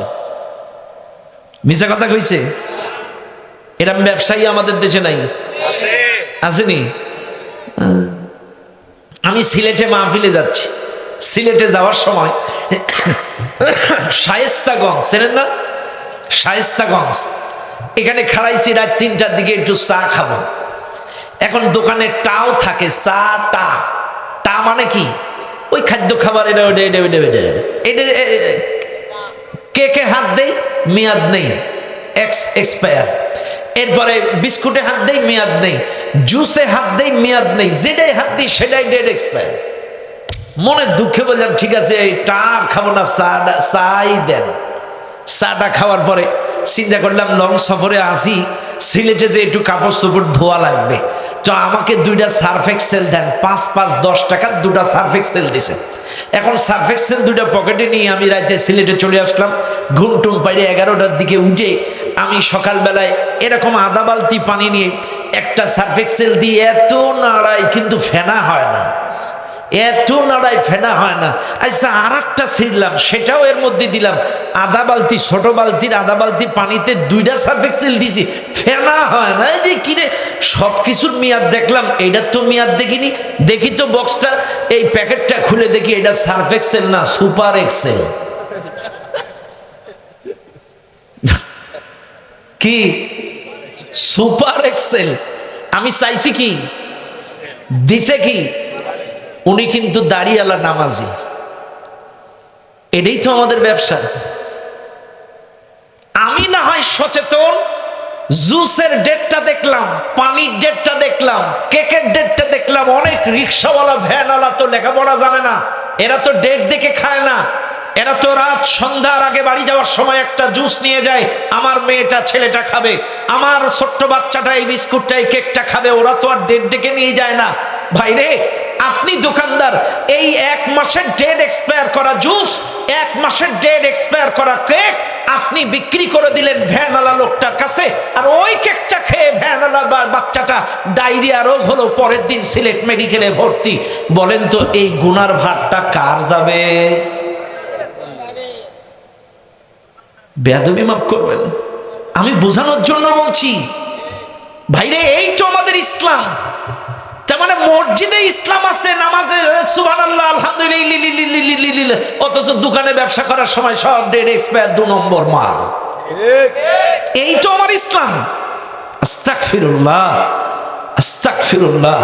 আল্লাহ আমাদেরকে বুঝ দান করুক। আরে আমি তো ঘুরেছি বিভিন্ন দেশে, বিশ্বাস করেন ওদের ঈমান নাই, কিন্তু ওদের নীতি, ওদের নীতির কাছে মুসলমান হার মেনে যাবে। ওদের নৈতিকতার ডিস্টার্ব, যেখানে এটা ওদের সভ্যতার সংস্কৃতি, এটা ওদের ব্যাপার। যেখানে সেখানে জেনাবে বিচারে লিপ্ত হয়, মদ খায়, এটা ওদের সভ্যতার সংস্কৃতি। কিন্তু ওদের নীতি, ওরা ডেড এক্সপায়ারের মাল মানুষকে তো পড়ে মরুক, গরু ছাগলকেও খাওয়ায় না, হয় আগুন দিয়ে পোড়ায় দেয়, না মাটির নিচে পুঁতে দেয়। আর আমার মুসলমানেরা ডেড এক্সপায়ারের মাল বিক্রি করে ব্যবসা করে। কিসের মুসলমান আপনি? আপনি ব্যবসা করেন, কাঁচা আমডারে পাকা বানান, কাঁচা কলাডারে পাকা বানান, ফরমালিন মিশায়া আপনি মাসের পর মাস আমটাকে তাজা করে রাখেন।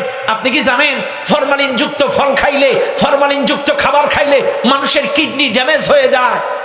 চাইলে একটা ম্যাক্সিমাম মানুষের এখন কিডনি ড্যামেজ একটাই কারণ, ফরমালিন যুক্ত খাবার খেয়ে। আর যে বা যারা কাঁচা কলাডারে পাকা বানান, কাঁচা আমডারে পাকা বানান, ফরমালিন মিশায় ব্যবসা করেন, আপনি এই এলাকার মানুষকে কিডনি গুলো ড্যামেজ করে দিলেন, আর মসজিদে এসে ইল্লিল্লিল্লিল্লিল্লিল্লিল্লি। এই আপনার ইসলাম? এই আপনার ইসলাম? তাহলে আপনার বাণিজ্যিক জীবনে, অর্থনৈতিক জীবনে কি নাই? আপনি চাকরি করেন, বেয়াদবি মাফ করবেন, কথায় কথায় এসে যায় মাঝে মাঝে। আমাদের দরবেশ কাকু, তার কি দাড়ি আছে না নাই? উনি নামাজি না বেনামাজি? একাই 38,000 কোটি মাইরে দিয়েছে। তাইলে তার জীবনে ইসলাম আছে? আছে অর্থনৈতিক জীবনে ইসলাম নাই। এমন লোক আছে, আপনি দেখেন, আমি আমাদের দেশের অবস্থা বুঝাচ্ছি। রমজান মাস কি মাস? কি মাস? 1,25,000 টাকা নিয়ে, স্যার টাকাটা নেন, আমার এই সিগনেচারটা একটু করে দিন, এটা আপনার হাদিয়া 25,000 টাকা, রমজান মাস। স্যার মারছে এটা রমজান মাস, পাক পবিত্র মাস, তোর ঘুষের নাপাক টাকা আমি হাত দিয়ে ধরবো, ওই ড্রয়ারের মধ্যে রাখ, ইফতারের পর দেখবো।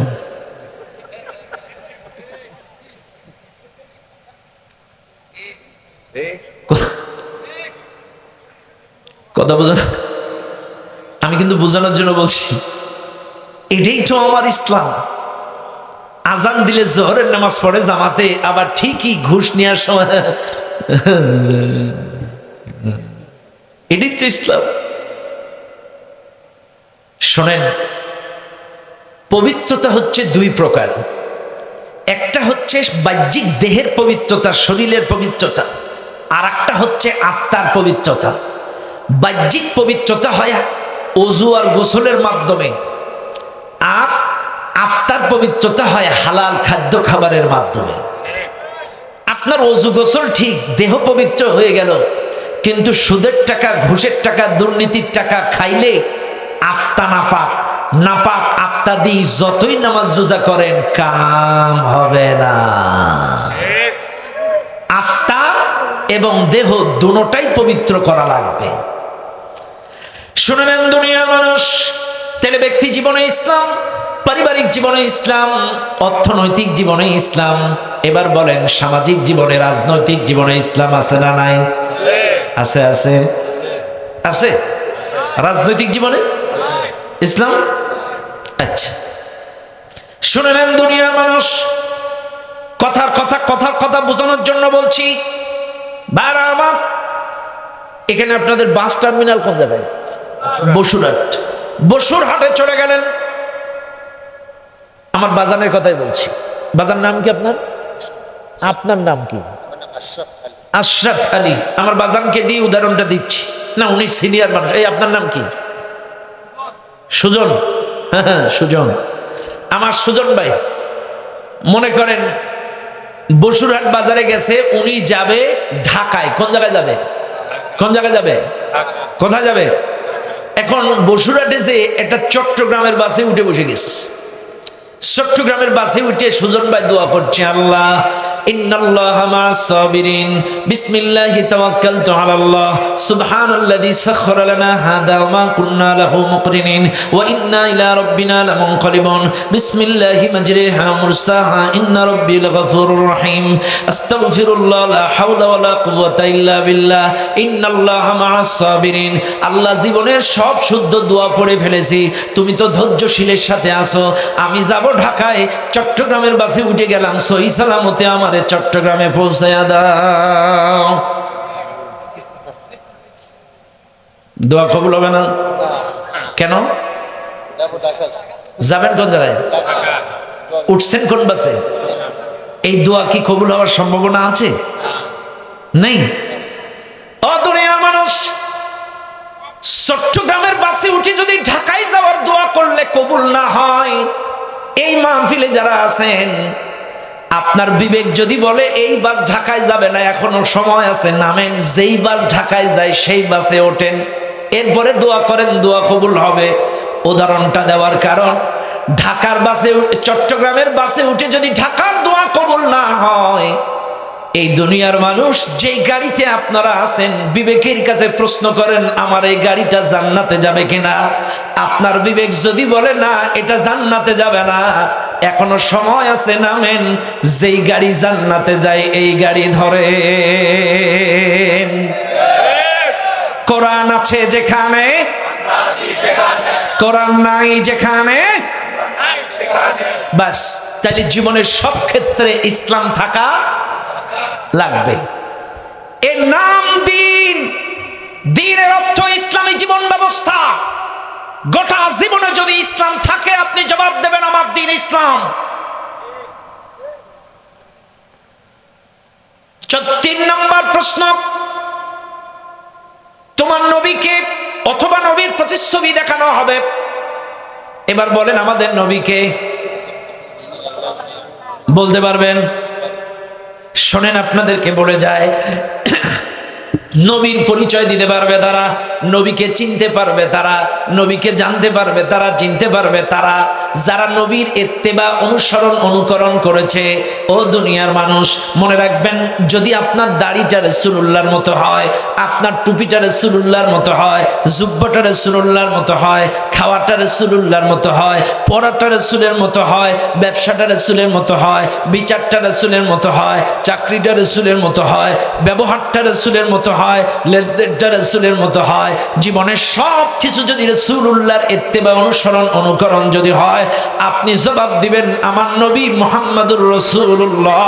চিৎকার মেরে বলেন সাল্লাল্লাহু আলাইহি ওয়াসাল্লাম। শুনেন আজকে এই মাহফিলের জনগণ, প্রত্যেকটা কথা মনে রাখবেন, রাসূলুল্লাহর ইত্তেবা অনুসরণ অনুকরণ যদি জীবনের সব ক্ষেত্রে না থাকে, আপনি রাসূলুল্লাহ সুন্নাতের ইত্তেবা শুধুমাত্র দাড়িতে রাখলেন, রাসূলুল্লাহর ইত্তেবা শুধুমাত্র পোশাকে রাখলেন, শুধুমাত্র খাওয়ার সময় রাসূলুল্লাহ সুন্নাত মানলেন, কিন্তু ব্যবসার সময় লেনদেনের সময় রাসূলুল্লাহ সুন্নাত আসেনি? আছে। মক্কার কাফেররা আমার নবীকে পাগলা বলেছিল, জাদুকর বলেছিল, গণক ঠাকুর বলেছিল, কিন্তু আমার নবীকে কোনোদিন মিথ্যাবাদী বলতে পারে নাই। আমার নবীকে কখনো পর্যন্ত আমানত খিয়ানাতকারী বলতে পারে নাই। এইবার আপনারা বুকে হাত দেন, জন্মের থেকে 63 বৎসর পর্যন্ত, 63 বৎসরে একটা মিছা কথাও বলল না আমার নবী। কি নবী আমরা পাইছি, সেই নবীর উম্মাত আমরা। একটা মানুষ হাত তুলে বলেন হুজুর 63 বছর লাগবে না, 1 বছরে মিছা কথা কর নাই, এমন একটা লোক হাত তোলেন।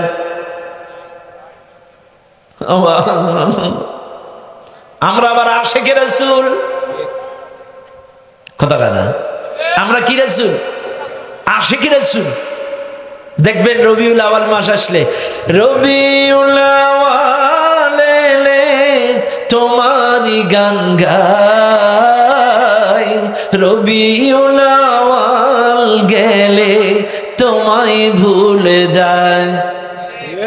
কতক্ষণ কতক্ষণ রবিউল আউয়াল মাস আসলে ইয়া নবী সালাম আলাইকা, কি মুহাব্বতের উজুভিড়ি।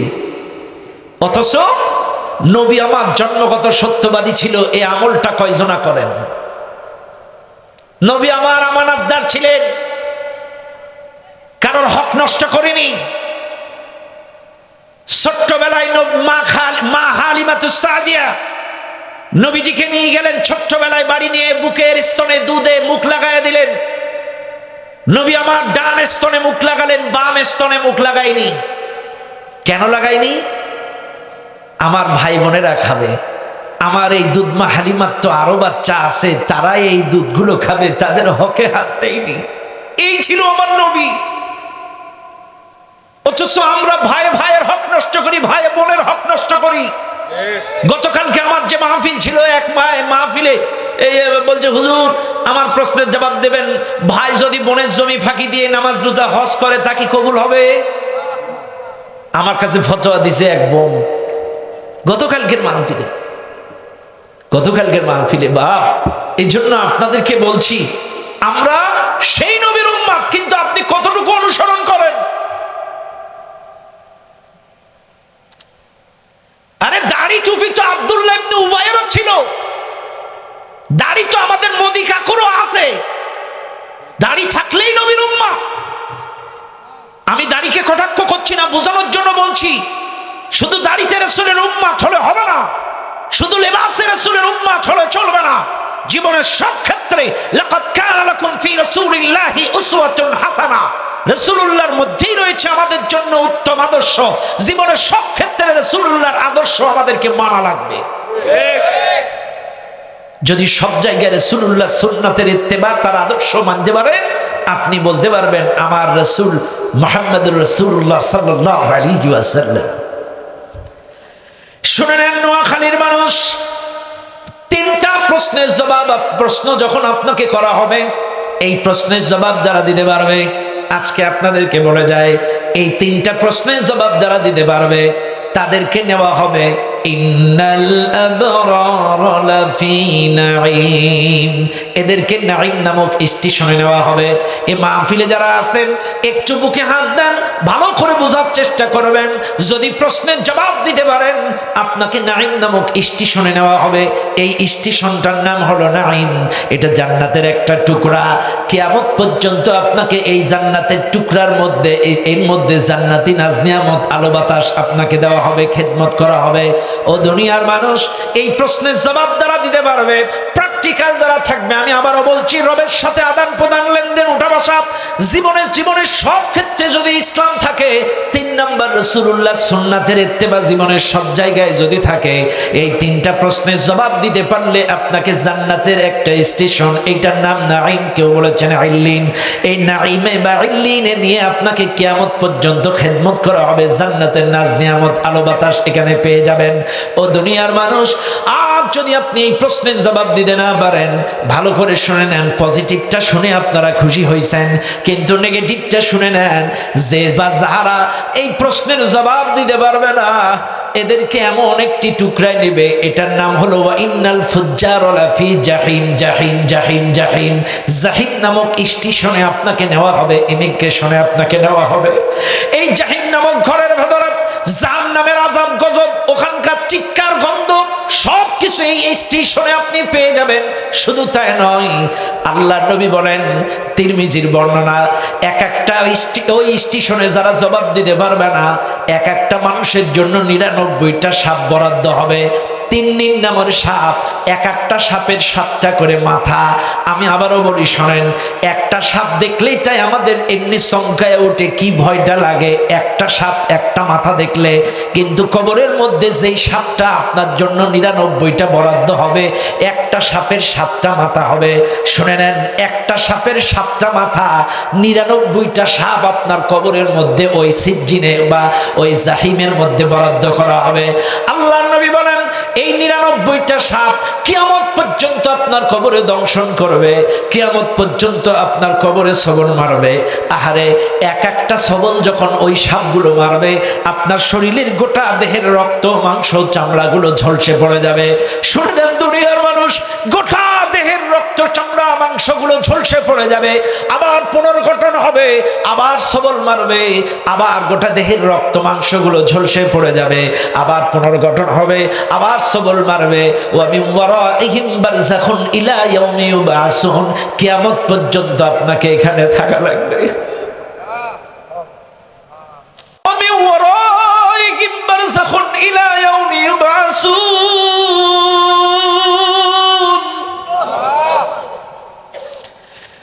কিয়ামত পর্যন্ত আপনাকে দংশন করবে। ও নোয়াখালীর মানুষ, একবার বুকে হাত দেন। আপনার মা যদি আজকে রাতে বলে, খোকা তুই ঘরের মধ্যে সাবধানে থাকিস, সকালবেলা একটা সাপ দেখছিলাম, আপনি কিন্তু দেখেননি, মায়ের মুখে শুনেছেন। মায়ের শোনা কথায় ওই ঘরে কি আর ঘুমাইতে পারবেন? আপনি কিন্তু দেখেননি, মা বলেছে সকালে একটা সাপ দেখছিলাম, একটু সাবধানে থাকিস, আপনি কি থাকতে পারবেন? ও মুসলমান, তাইলে শোনা কথায় যদি ঘরের মধ্যে সাপ আছে, তাই যদি আপনি ভয়ে থাকতে না পারেন, যেই টুকরাটার মধ্যে 99টা সাপ থাকবে, এই ঘরটার মধ্যে কেমনে থাকবে?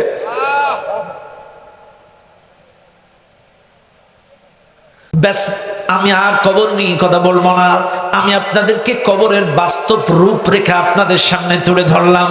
মনে রাখবেন মুসলমানেরা, এই দুনিয়ায় 1 সপ্তাহের জন্য কেউ ঢাকায় গেলে তার 4টা-5টা সেট জামা নেয়, 2টা লুঙ্গি নেয়, তার সাবান নেয়, বিরাস নেয়, পেস্ট নেয়, কত কিছু তার প্রিপারেশন ব্যাগ ভর্তি করা লাগে। 1 মাস, 2 মাস, 5 মাসের জন্য যদি দেশের বাইরে যান, কত প্রস্তুতি, কত প্রিপারেশন, কত টাকা পয়সা গুছিয়ে নেওয়া লাগে। আহারে, আজকেই যদি মৃত্যু হয়ে যায়, ওই কবরের জিন্দেগির জন্য কতটুকু প্রস্তুতি আপনার আছে? বুকে হাত দেন।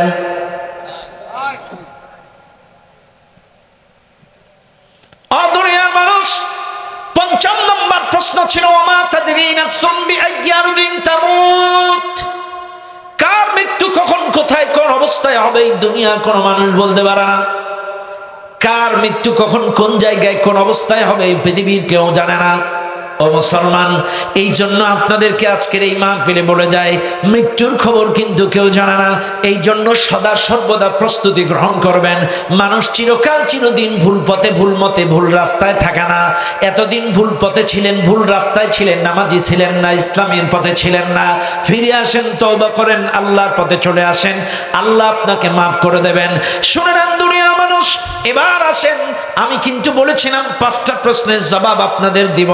চাইলে 5ম নাম্বার প্রশ্ন ছিল কার মৃত্যু কখন কোন জায়গায় কোন অবস্থায় হবে। এবার আসেন 4 নাম্বার প্রশ্ন। 4 নাম্বার প্রশ্ন ছিল আমি আগামীকাল কোথায় যাব, কি খাবো, আমার রিজিকে কি লেখা আছে আপনি বলেন। কোরআন বলেন ওয়ামা তাদরি নাফসুম মাযা তাকসিবু গাদা। কার রিজিকে কি লেখা আছে, আগামীকাল কই যাবে, কি খাবে, তোমার তকদিরে কি আছে, এটা আল্লাহ ছাড়া কেউ জানে না। এই মাহফিলে যারা আছেন বলবেন হুজুর কেন জানবো না, এটা তো সিম্পল ব্যাপার, সাধারণ ব্যাপার। আমি সৌদি আরবে ছিলাম 40 বছর, ওমানে ছিলাম 30 বছর, আমি ছিলাম সিঙ্গাপুরে 20 বছর। কোটি কোটি টাকা আমি কামিয়েছি, ব্যাংকে টাকা, ঘরে টাকা, সব জায়গায় জমি জায়গা, ব্যাংক ব্যালেন্স। আমি কাল দুপুরে গরুর গোশত, মুরগির গোশত, বিরিয়ানি খাবো, এটা আবার বলতে পারবো না কেন? শুনে নেন দুনিয়ার মানুষ, আগামীকাল আপনার স্ত্রীকে অর্ডার দিলেন গরুর গোশত, মুরগি, বিরিয়ানি, পোলোয়া করো। দুপুর বেলায় বন্ধুদের নিয়ে ডাইনিং টেবিলে বসতেন, খাবেন। হঠাৎ আপনার টেলিফোনটা বেজে উঠলো, কিরে কি হয়েছে? আপনার 18 বছরের ছেলেটা R15 নিয়ে অ্যাক্সিডেন্ট করেছে, ওই দাগন ভুইয়া অ্যাক্সিডেন্ট করে পায়ের উপর দিয়ে ট্রাক চলে গিয়েছে। বলেন তো ওই বিরিয়ানি কি গালে উঠবে? আরো আসতে কান উঠবে না। সাথে সাথে কিসের বিরিয়ানি আর কিসের গরুর গোশত ফাইলে রেখে দৌড়ে যাবেন, কাপড়ও পরার চান্স পাবেন না, ওই লুঙ্গি অবস্থায় দৌড়ে চলে যাবেন। বাচ্চাটাকে অ্যাম্বুলেন্সে করে মেডিকেলে নেবেন। সন্ধ্যা এক্সরে, আলট্রাসাউন্ড, কত ডাক্তার এরা ওটা ওটা ওটা ওটা ওটা ওটা করতে করতে রাত 8টার সময় হঠাৎ আপনার গা টাল মারছে, পেটে ক্ষুধা ক্ষুধা অনুভব। কিরে এত ক্ষুধা লাগছে? তাই তো, আমি তো দুপুরে খাইনি, এত ক্ষুধা লাগছে, পা চলছে না। তখন মনে চিন্তা করে পাশের চায়ের দোকানে যে একটা পাউরুটি, একটা কলা আর একটা চা আছে, কি চা আর পাউরুটি, অথচ আপনি কিন্তু বিরিয়ানি নিয়ে বসেছিলেন। কথা কানা, এটাই রিজিক, এটাই রিজিক। কার রিজিকে কি লেখা হচ্ছে এটা কেউ জানে না। সাপোজ, বেয়াদবি মাফ করবেন, আমি মাঝে মাঝে একটু উদাহরণ দিতে যে ডানি ভাই বলতেছি, কেউ রাগ করবেন না।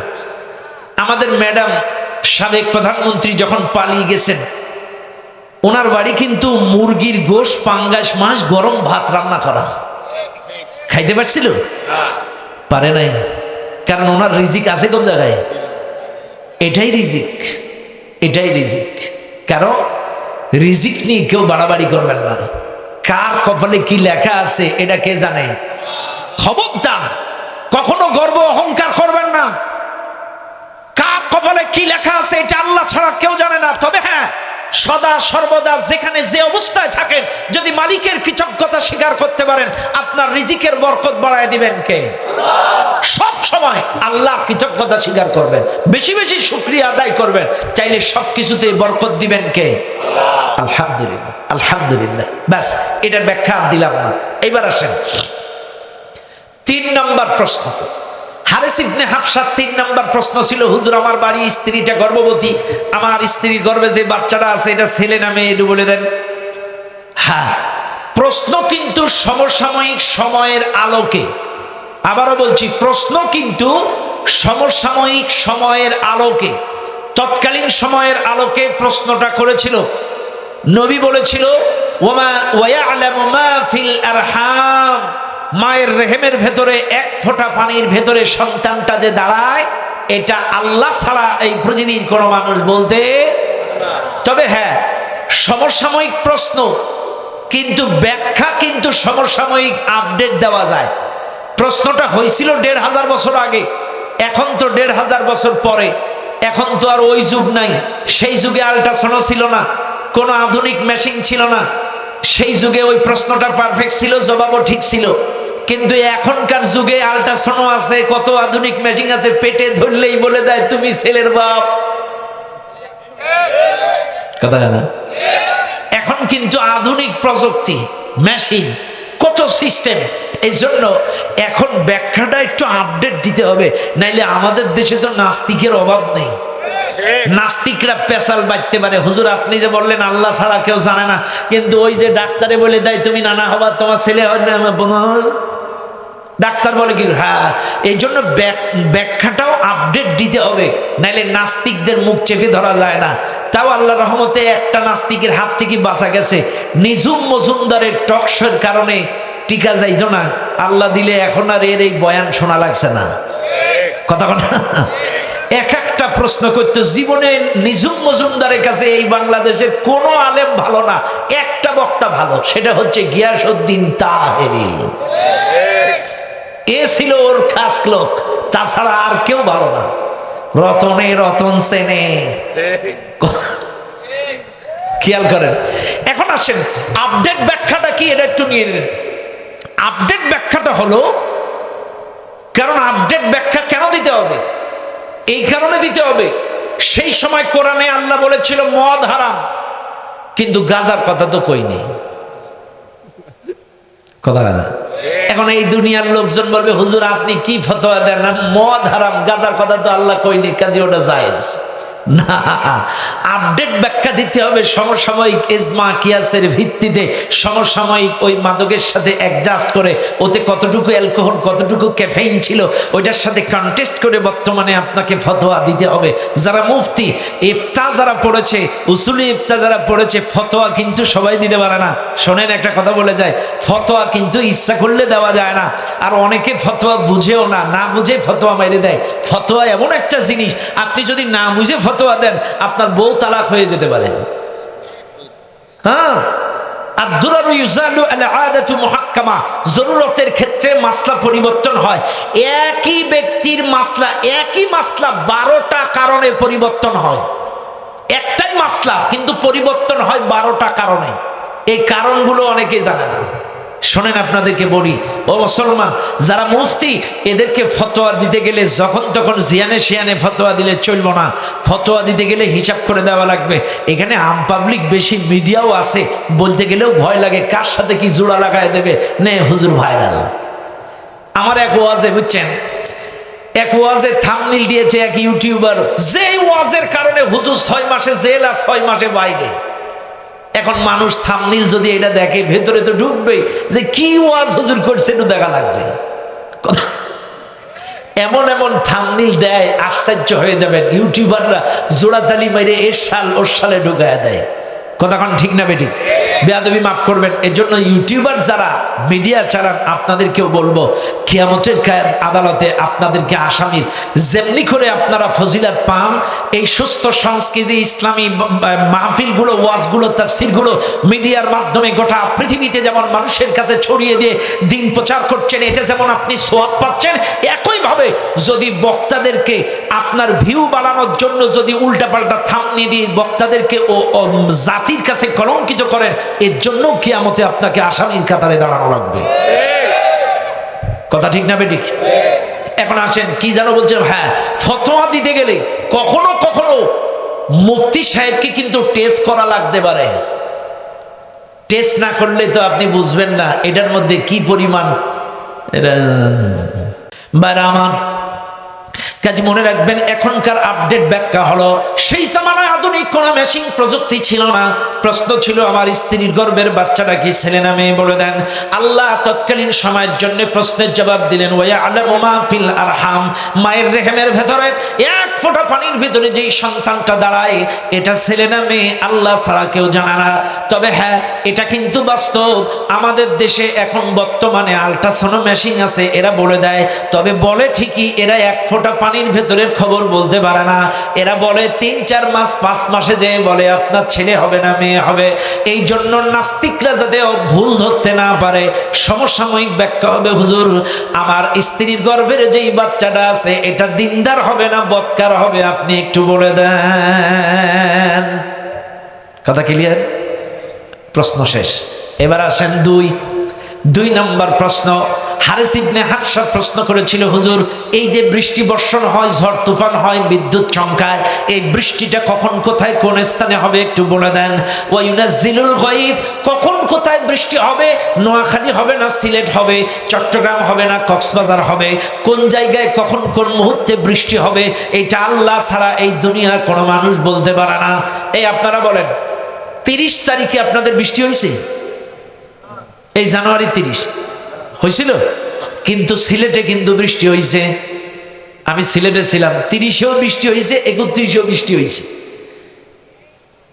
আল্লাহ যেখানে প্রয়োজন সেখানে বৃষ্টি দেন, যেখানে প্রয়োজন না সেখানে। তবে আপনারা বলবেন, হুজুর আমাদের দেশের আবহাওয়া অধিদপ্তর যে সংকেত দেয়, কক্সবাজার, নোয়াখালী, কোম্পানিগঞ্জের সমুদ্র পার দিয়ে 7.5 নম্বর হারিকেন সংকেত দেখানো যেতে বলা হয়েছে, নৌকা ট্রলারগুলো নিকটবর্তী নিরাপদ স্থানে থাকবেন, 7.5 নম্বর হারিকেন সংকেত। আর আমাদের দেশের সাংবাদিক উপস্থাপক হোক আর উপস্থাপিকা হোক, দেখবেন যখন ঝড় তুফান বৃষ্টি টিষ্টি আসে বিপদ আপদের, তখন ওরা ঘুমটা দিয়ে পদ্মা সহকারে উপস্থাপন করে, আর যখনই বিপদ কেটে যায় ঘুমটা ফেলে দিয়ে সে ঝড় ঘুরে উড়িষ্যায়, ভারতে চলে গিয়েছে। বলে কি বলে না? আস্তাগফিরুল্লাহ। আসলে সাংবাদিকেরা সম্ভাব্য ডেট বলতে পারে, অ্যাকুরেট বলতে পারেন কে?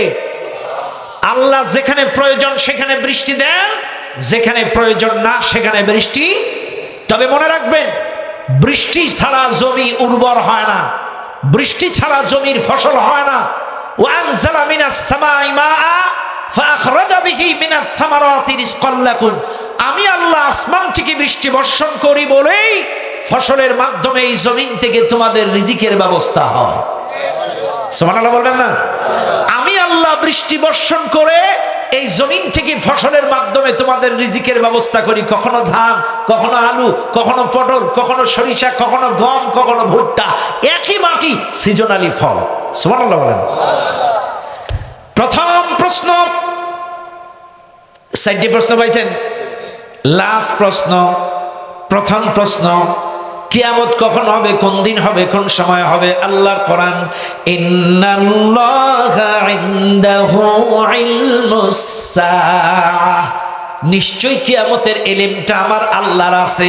ইয়াসআলুনাকা আনিস সাআতি আইয়ানা মুরসাহা কুল ইন্নামা ইলমুহা ইনদা রাব্বি লা ইউজাল্লিহা লিওয়াক্তিহা ইল্লা হু সাকুলাত ফিস সামাওয়াতি ওয়াল আরদ লা তাতিকুম ইল্লা বাগতাহ। আল্লাহর কোরআন বলে সূরাতুল আরাফ, নবীজি এই দুনিয়ার মানুষ যদি তোমার কাছে প্রশ্ন করে, কিয়ামত সম্পর্কে যদি জানতে চায়, কিয়ামতের প্রশ্ন যদি করে, নবীজি তুমি বলে দাও, কুল ইন্নামা ইলমুহা ইনদা রাব্বি, কিয়ামতের ইলমটা, কিয়ামতের জ্ঞানটা আল্লাহ ভালো জানে। কোন সময়, কখন, কোথায়, কোন দিন, কোন সময়, দিনে না রাতে কিয়ামত হবে, এটা আল্লাহ ছাড়া কেউ জানে না। তবে শুনে নেন নোয়াখালীর মানুষ, কিয়ামত যখন শুরু হবে, কিয়ামত যখন শুরু হবে, আল কারিআতু মাল কারিআ ওয়া মা আদরাকা মাল কারিআ ইয়াওমা ইয়াকুনুন নাসু কাল ফারাশিল মাবথুত ওয়া তাকুনুল জিবালু কাল ইহনিল মানফুশ। কোরআন বলে কিয়ামত যখন শুরু হবে, ইদা জুলজিলাতিল আরদু জিলজালাহা, এই জমিনটা প্রকম্পন হবে, জমিটা কেঁপে উঠবে, প্রচন্ড গতিতে বিকট একটা শব্দ হবে, আল কারিআতু মাল কারিআ, এত জোরে শব্দ হবে মানুষ পঙ্গপালের মতো ছুটাছুটি করবে। এই দুনিয়ার পাহাড়গুলো, ওয়া তাকুনুল জিবালু কাল ইহনিল মানফুশ, এই দুনিয়ার পাহাড়গুলো রঙিন পশমের মতো উঠতে থাকবে। ওয়া ইদাল জিবালু সুজ্জারাত, এই দুনিয়ার পাহাড়গুলো ধুলার মতো উঠতে থাকবে।